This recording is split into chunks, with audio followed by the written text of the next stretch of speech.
Hi friends, welcome to my channel Odisha Teacher Aspirant. आज आमे discussion करबा LTR रो joining date विषय रे।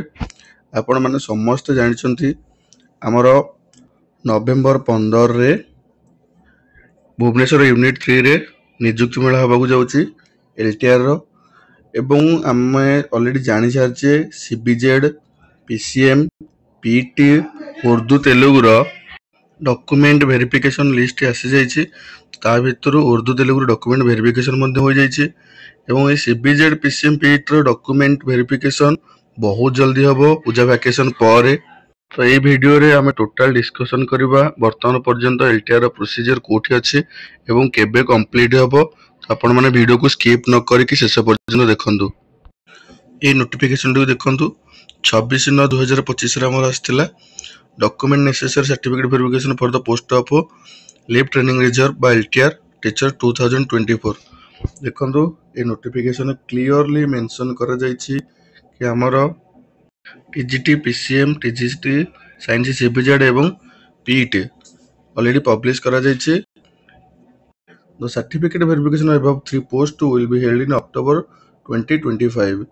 The venue and dates certificate verification will be notified in due course of time. देखो important कौन कौन आम certificate दरकार copy of online application form जोटा आपण ऑनलाइन एप्लिकेशन टाइम रे भरथिल तार डाउनलोड कॉपी जदि से कॉपी आपण पाखे नाही आपण माने ओडब्ल्यूसी साइट को जाई कि डाउनलोड मधे कर परिबे।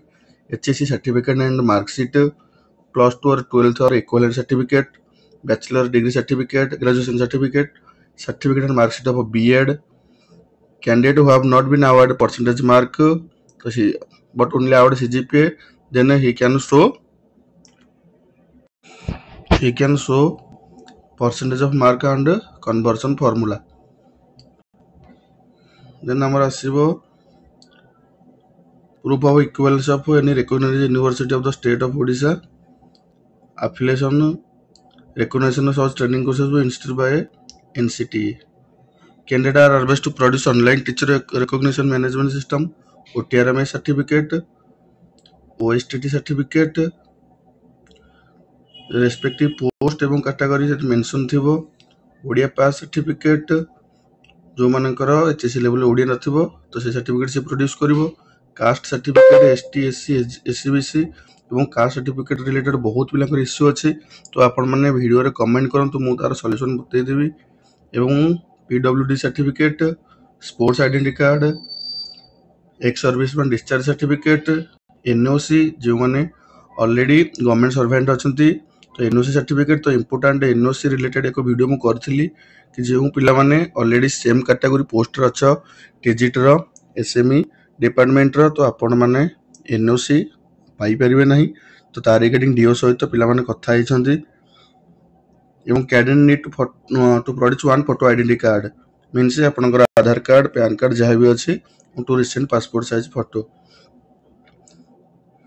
एवं आपन सेल्फ अटेस्टेड जेरॉक्स कॉपी नहीं आसवे और सब सर्टिफिकेट रो या रिलेटेड आपन नोटिफिकेशन देखिले। एवं या पर म आपन देखौची देखंतु एट देखंतु हमर डिक्लेरेशन सर्टिफिकेट एटा आपन डिक्लेरेशन सर्टिफिकेट ओडब्ल्यूसी तरफ पूर्वरु तेलुगु आ उर्दू रे दिया जायतिला। एसबीसी सर्टिफिकेट पे डिक्लेरेशन सर्टिफिकेट एवं एठी आपण मानकर रहइबो एजुकेशनल क्वालिफिकेशन फिल अप करिवे आपण 10th +2 total mark percentage mark OSTT mark सब किछि आपण एठी फिल अप करिवे।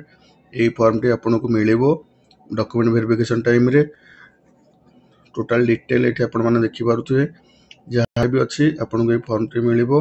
बायोडाटा कम अटेस्टेशन फॉर्म ए डेट एटा आपण निजे फिल अप करिवे आपण एड्रेस देबे मोबाइल नंबर सब किछि आपण माने फिल अप करिवे।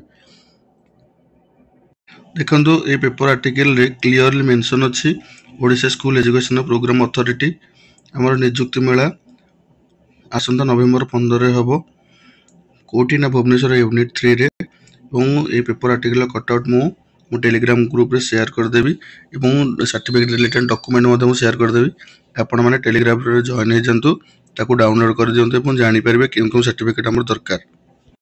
तो एबे हमें डिस्कशन करबा कि हमर ओडिया आर्ट्स एवं सॉरी हमर आर्ट्स एवं ओडिया कैटेगरी एग्जाम केबे हबो तो विगत दिन जहाँ भी केस थिला से केस मैटर सॉल्व हेनी। तो आमर नेक्स्ट हियरिंग अच्छी अक्टोबर 9 रे। तो अक्टोबर 9 रे काइंडली आम रिक्वेस्ट करूँ कि गवर्नमेंट को से दिन आमर सॉल्यूशन हो जाऊ एवं बहुत जल्दी आमर से एग्जाम हो जाऊ एवं रिजल्ट आसी जाऊ। तो ओडिया एवं आर्ट्स भाई मौनीकर केमिति जल्दी एग्जाम प्रोसीजर कंप्लीट हम।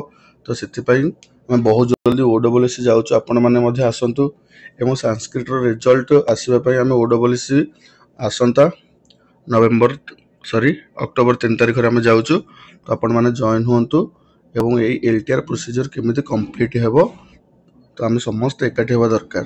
तो एलटीआर रिलेटेड फ्यूचर रे जहाँ भी इनफॉरमेशन पाइबाकू हेले आपण माने चैनल को सब्सक्राइब करंतु एवं जदि आपण जेन्युइन इनफॉरमेशन पाइछंती वीडियो को लाइक करंतु एवं शेयर कर दियंतु। धन्यवाद।